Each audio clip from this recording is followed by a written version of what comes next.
샬롬 유 선생의 구속사 천국열차 유도순 목사님의 신구약 성경 파노라마를 낭독하는 시간입니다.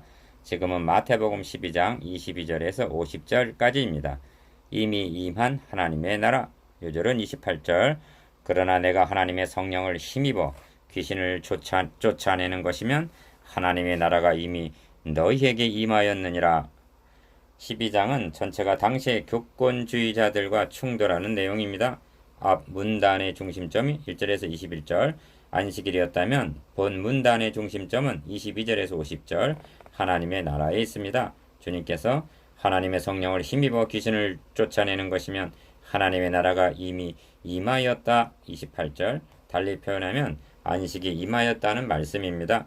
그렇습니다. 하나님의 나라는 강한 자를 정복하고야 세워지는 것이며, 첫째 단원 강한 자를 정복하는 방도는 요나의 표적을 통해서만이, 둘째 단원 가능해진다는 것과 그러므로 누구든지 하나님의 나라 회복에 참여하는 자, 뜻대로 행하는 자가 나의 형제요 자매라는 셋째 단원의 내용으로 되어 있습니다.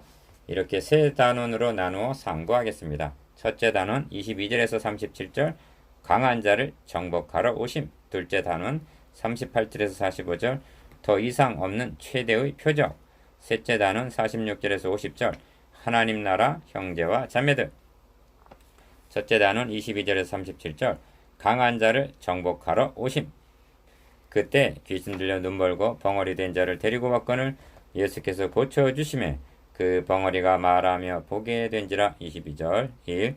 귀신 들려 눈 멀고 벙어리 된 자를 고쳐주신 사건이 24절에서 37절까지를 말씀하게 된 동기가 됩니다. 이것은 무엇을 말해주고 있느냐 하면, 귀신 들려 눈 멀고 벙어리 된 자를 고쳐주신 사건이 단순한 병 고친 사건이 아니라 영적 전투요 표적이었음을 말씀해 줍니다. 무슨 표적인가? 그 대답이 28절입니다. 하나님의 성령을 힘입어 귀신을 쫓아내는 것이면 하나님의 나라가 이미 임하였다는 명백한 표적이었던 것입니다. 이 바리새인들도 귀신을 쫓아낸 그 자체는 부인할 수가 없었습니다. 그런데 이에 승복하지 않고 귀신의 왕 바알세부를 힘입어 24절 귀신을 쫓아내는 것이라고 배척을 했던 것입니다. 주님은 사탄이 만일 사탄을 쫓아내면 스스로 분쟁하는 것이니 그리하고야 저의 나라가 어떻게 서겠느냐 하고 논박하십니다. 26절 여기 하나님의 나라 28절과 저의 나라 26절 즉 사탄의 나라가 등장합니다. 이는 하나님 나라의 나라 건설은 두 나라 간의 영적 전쟁을 통해서 회복되게 됨을 나타내는 말씀입니다. 3. 이 점이 29절에서 32절까지에도 나타납니다. 사람이 먼저 강한 자를 결박하지 않고야 어떻게 그 강한 자의 집에 들어가 그 세간을 늑탈하겠느냐 하고 물으십니다. 29절 주님은 사탄을 강한 자라고 말씀합니다. 그리고 그 세간이란 소유를 말하는데 죗값에 팔린 인간들을 가리킵니다. 누가복음의 병행 구절을 보면 주님을 더 강한 자라고 말씀합니다. 누가복음 11장 22절 여기에 주님이 오신 목적이 분명히 나타납니다. 사망의 세력을 잡은 자, 곧 마귀를 없이 하시며 또 죽기를 무사함으로 일생에 매여 종 노릇하는 모든 자를 도와주려 오신 것입니다. 히브리서 2장 14절 4. 또한 하나님의 성령을 힘입어 귀신을 쫓아낸다는 말씀은 영적 전쟁은 성령과 악령 간의 싸움임을 나타냅니다.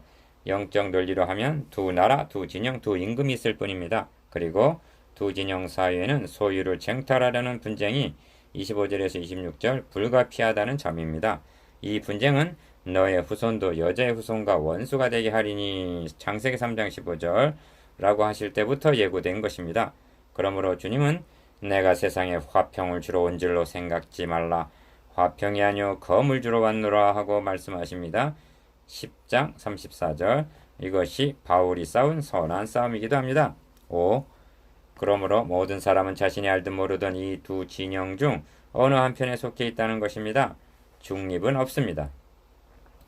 그렇다고 동시에 두 나라에 소속될 수도 없습니다. 주님은 말씀하십니다. 나와 함께 아니하는 자는 나를 반대하는 자요 나와 함께 모으지 아니하는 자는 해치는 자니라. 30절 그렇다면 귀신의 왕 바알세부를 힘입어 귀신을 쫓아내는 것이라고 24절 배척을 하는 바리새인들이 어느 진영에 속한 자들인가 하는 것은 분명해지는 것입니다. 독사의 자식들아 하십니다. 34절. 그들은 사탄의 자식들, 즉 뱀의 후손이었던 것입니다. 백성의 지도자들이 독사의 자식들이 되었다니 얼마나 비극적이고 가공스러운 일인가? 이유, 그렇다면 그러므로 내가 너희에게 이르노니 사람의 모든 죄와 회방은 사하심을 얻되 성령을 회방하는 것은 사하심을 얻지 못하겠고 또 누구든지 말로 인자를 거역하면 사하심을 얻되 누구든지 말로 성령을 거역하면 이 세상과 오는 세상에도 사하심을 얻지 못하리라 하십니다. 31절에서 32절. 주님을 거역하는 것은 사하심을 얻을 수 있으나 성령을 해방하고 거역한 것은 사함을 얻지 못한다는 말씀입니다. 왜 그런가? 구속사역에 있어서 그리스도와 성령의 사역에 구별이 있기 때문으로 여겨집니다. 주님의 사역은 죄값을 대신 지불하기 위한 고난의 사역이지만 성령의 사역은 이를 적용하시는 사역이기 때문입니다. 이런 뜻입니다. 나는 대속제물이 되기 위하여 왔다. 나를 회방하라. 나를 십자가에 못 박으라. 그러나 너희에게 회개함과 죄사함과 거듭남과 믿음을 주시기 위하여 오실 성령을 회방하거나 거역하지는 말아라. 한이 없으신 주님의 겸비를 대하게 됩니다. 그렇게 사함을 받은 대표적인 인물이 사울이었고 주님은 그를 사하여 주신 것만이 아니라 사도로 세워 주셨던 것입니다. 둘째 단원 38절에서 45절. 더 이상 없는 최대의 표적. 그때 서기관과 바리새인 중 몇 사람이 말하되 선생님이여 우리에게 표적 보여주시기를 원하나이다. 38절 1. 16장 1절에서도 바리새인과 사두개인들이 와서 예수를 시험하여 하늘로서 오는 표적 보이시기를 청하니 합니다. 바울이 유대인은 표적을 구하고 헬라인은 지혜를 찾으나 하는 것을 보면 고린도전서 1장 22절. 유대인들은 표적을 좋아했던 것 같습니다. 그렇다면 유대인들이 표적을 좋아했던 것은 무엇을 말해주고 있는가? 예수께서 대답하여 가라사대 악하고 음란한 세대가 표적을 구하나 하고 39절 상반절 악하고 음란하기 때문이라고 지적을 하십니다. 16장 4절에서도 같은 말씀을 하셨습니다. 표적을 구하는 것이 어찌하여 악하고 음란한 것인가? 기억.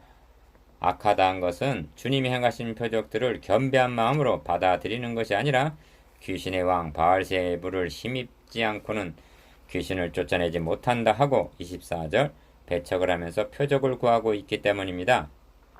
니은 음란이란 다른 신을 섬기는 것을 뜻합니다. 저들은 아브람과 다윗 언약이 주어진 언약 백성들입니다. 그런데 하나님의 언약을 믿지 않으면서 표적을 구한다는 것은 다른 신을 구하는 것이나 다를 바가 없었기 때문입니다. 오늘날도 표적을 찾아 요동하는 사람들이 있습니다. 그것은 하나님의 언약 말씀으로 만족하지 못하는 즉 믿음이 없다는 증거입니다. 2. 선지자 요나의 표적밖에는 보일 표적이 없느니라 하십니다. 39절 하반절. 요나의 표적이란 요나가 밤낮 사흘을 큰 물고기 뱃속에 있었던 것 같이 인자도 밤낮 사흘을 땅속에 있으리라 하신 40절. 장사한 지 사흘 만에 다시 살아나실 것을 가리킵니다. 이는 전무후무한 최대요 최종이라 할 표적이었던 것입니다. 그러므로 이 표적을 통해서도 믿지를 못한다면 그에게 보여줄 다른 표적은 없다 하겠습니다. 이것이 요나의 표적밖에는 라는 말씀 속에 함의되어 있습니다. 3. 누가복음의 병행 구절에서는 요나가 니느웨 사람들에게 표적이 됨과 같이 인자도 이 세대에 그러하리라 하십니다. 누가복음 11장 30절. 이는 전도자에게 중요한 동기를 부여합니다. 니느웨 사람들을 그토록 회개시킬 수 있었던 동기가 무엇인가? 요나가 니느웨 사람에게 표적이 되었기 때문이라는 것입니다. 즉 요나가 밤낮 사흘을 큰 물고기 뱃속에 있었던 것, 이 표적이 니느웨를 회개케 한 요인이 되었다는 것입니다. 그렇다면 이 세대를 회개케 할 동기가 무엇인가는 분명해지는 것입니다. 인자도 밤낮 사흘을 땅속에 있으리라 하신 우리 죄를 위하여 죽으시고 다시 사셨다는 복음인 것입니다. 바울은 아덴에서 행한 설교의 결론을 이제는 어디든지 사람을 다 명하사 회개하려 하셨으니 이는 정하신 사람으로 하여금 천하를 공의로 심판할 날을 작정하시고 이에 저를 죽은 자 가운데서 다시 살리신 것으로 모든 사람에게 믿을 만한 증거를 주셨음이니라 하고 사도행전 17장 30절에서 31절 결론을 맺고 있습니다. 전도자가 증거해야 할 이보다 더 중대한 사건은 없습니다. 이보다 더 큰 표적은 없습니다. 이보다 더한 기쁜 소식은 없습니다. 4. 그러므로 기어 요나보다 더 큰 이가 여기 있다 하고 말씀하십니다. 41절 하반절. 니은 솔로몬보다 더 큰 이가 여기 있느니라 하십니다. 42절 하반절. 디귿 성경보다 더 큰 이가 여기 있느니라 하십니다. 6절. 어떤 면에서 더 큰 것인가? 표적이 요나의 표적보다 더 경이롭기 때문입니다. 복음 진리의 말씀이 솔로몬의 지혜보다 더 크기 때문입니다. 임마누엘 즉 하나님이 우리와 함께 계시기 때문에 성전보다 더 큰 분이십니다. 왜 이렇게 강조하시는가? 요나의 표적보다 더 큰 표적인 주님의 죽으시고 다시 살아나심을 증거하라는 말씀입니다. 솔로몬의 지혜보다 더 큰 복음 진리를 증거하라는 말씀입니다. 이를 알았기에 바울은 내게는 우리 주 예수 그리스도의 십자가 외에 결코 자랑할 것이 없다고 말씀했던 것입니다. 갈라디아서 6장 14절. 실로 성경의 중심이 여기에 있습니다. 사활이 여기에 달려 있습니다. 그런데 우리는 요나보다도 크시고 솔로몬보다도 크시고 성전보다도 크신 주님을 성경에서 차지하고 있는 비중만큼 자랑하고 있습니까? 요나보다 더 큰 이가 여기 있다. 1. 더러운 귀신이 사람에게서 나갔을 때 하십니다. 43절 상반절. 이는 29절에 강한 자와 결부되는 말씀입니다.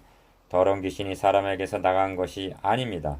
기억 더 강한 자에 의해서 쫓겨난 것입니다. 니은 물 없는 곳으로 다니며 쉬기를 구하되 43절 중반절. 즉 들어갈 곳을 찾고 있다는 것입니다. 디귿 그 집이 비고 소재되고 수리되었다고 말씀합니다. 44절. 리을 저보다 악한 귀신 7을 데리고 들어가서 거하니 합니다. 45절 상반절. 이는 이스라엘의 전 역사를 요약해주는 말씀인 것입니다. 이스라엘의 근본은 우상 숭배자입니다. 여호수아 24장 2절. 그들을 하나님이 택하시고 구속하셔서 성민으로 삼으신 것입니다. 즉 수리하고 소재를 하신 것입니다. 그런데 그들이 아브라함에게 세워지신 메시아 언약에 굳게 서 있지 못하고 두 사이에서 머뭇하다가 열왕기상 18장 21절 저보다 악한 귀신 7을 데리고 들어가서 거한 상태가 되고 만 것입니다. 그리하여 독사의 자식들이 되어 그리스도를 십자가에 못 박게 이르렀던 것입니다. 이는 개인에게도 적용이 되는 말씀입니다. 이 점을 베드로 사도는 의의 도를 안 후에 받은 거룩한 명령을 저버리는 것보다 알지 못하는 것이 도리어 저희에게 나으니라 하고 말씀합니다. 베드로후서 2장 21절. 셋째 단은 46절에서 50절. 하나님의 나라 형제들. 예수께서 우리에게 말씀하실 때에 그 모친과 동생들이 예수께 말하려고 밖에 섰더니 46절. 1. 동생들이란 야고보, 요셉, 시몬, 유다의 누이들을 가리킵니다. 13장 55절. 이들이 예수께 말하려고 밖에 섰다는 것은 좋은 뜻에서가 아니었을 것입니다. 왜냐하면 예수의 친척들이 듣고 붙들러 나오니 이는 그가 미쳤다 함이일러라 마가복음 3장 21절 라고 하는 말씀을 대하게 되기 때문입니다. 그러므로 본문 12장에서는 세례요한 바리새인과 서기관, 모친과 동생들 모두가 예수가 누구인가를 바로 인식하지 못하고 대적하고 있는 자들로 등장합니다. 2. 누가 내 모친이며 내 동생들이냐 하시고 손을 내밀어 제자들을 가리켜 가라사대 나의 모친과 나의 동생들을 보라 하십니다. 48절에서 49절. 이는 육친을 부정하는 것이 아니라 누구든지 하늘에 계신 내 아버지의 뜻대로 하는 자가 내 형제요 자매요 모친임을 50절 강조하기 위해서 하신 말씀인 것입니다. 3. 어떻게 하는 것이 내 아버지의 뜻대로 하는 것인가? 이를 윤리로만 보아서는 아니 됩니다. 보다 중요한 것은 마태복음과 12장의 핵심이 하나님 나라에 있음을 28절 유념하시기를 바랍니다. 이는 신구약 성경 전체 핵심이기도 합니다. 그렇습니다. 하나님의 나라 건설은 창세기에서부터 시작하여 계시록에서 완성되는 프로젝트입니다. 그러므로 내 아버지의 뜻대로 행하는 자란 하나님 나라 건설에 헌신된 자들을 가리킵니다. 신구약을 막론하고 이에 헌신된 자들은 하나님 나라에 소속된 자들이요 동일 선상에 있는 역군들입니다. 이들이 내 형제요 자매요 모친이란 말씀입니다. 성경은 말씀합니다. 영접하는 자 곧 내 이름을 믿는 자들에게는 하나님의 자녀가 되는 권세를 주셨으니 이는 혈통으로나 육정으로나 사람의 뜻으로 나지 아니하고 오직 하나님께로서 난 자들이니라. 요한복음 1장 12절에서 13절. 하나님 나라 여러분이여, 그러므로 이제부터 너희가 외인도 아니요 손도 아니요 오직 성도들과 동일한 시민이요 하나님의 권속 가족이 됨을 기뻐하십시다. 에베소서 2장 19절. 4. 하나님의 나라는 이미 임하여 귀신은 쫓겨나고 잔치는 시작이 되었습니다. 그런데 나라의 본 자손들은 바깥 어두운 데 쫓겨나고 8장 12절. 잔치 자리에는 이방들이 그 이름을 바라리라 한 대로 21절. 이방인들이 차지하게 된 것입니다. 이는 오직 죽으시고 다시 살아나신 요나의 표적, 즉 복음을 통해서만이 가능해지는 것입니다.